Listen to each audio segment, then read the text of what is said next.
I'm going to teach you a way to wedge clay. It's been used by many of the traditional potters, especially Korean, Chinese, for coiling. So this is the way. You just grab a clay and you do that. You squish, squish, squish, fold it into two, squish, squish, squish. Okay, and just keep repeating, doing that over and over.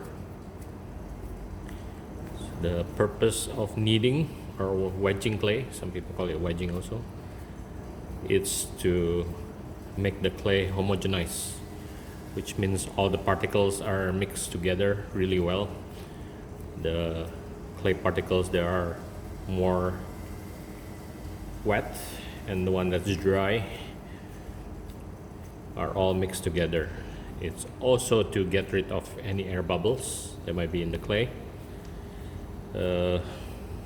If you're firing slow enough, usually air bubbles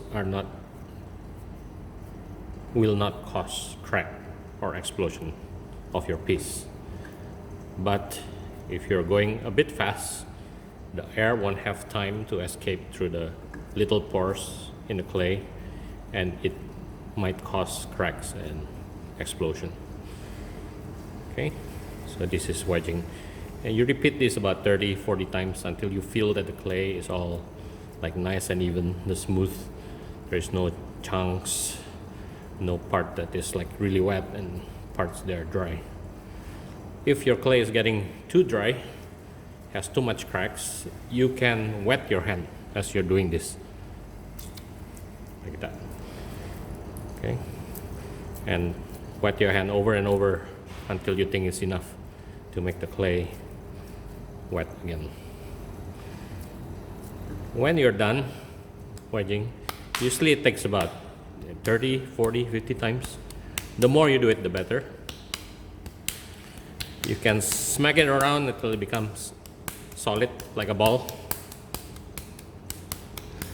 Then to test whether you did a good job or not, you cut it into two.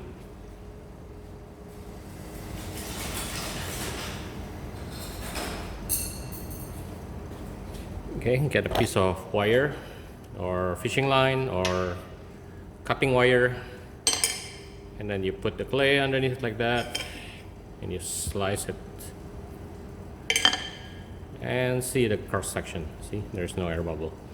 If after you wedge something like this, you see something like this happen, that means you didn't do a good job and you should re-wedge it again.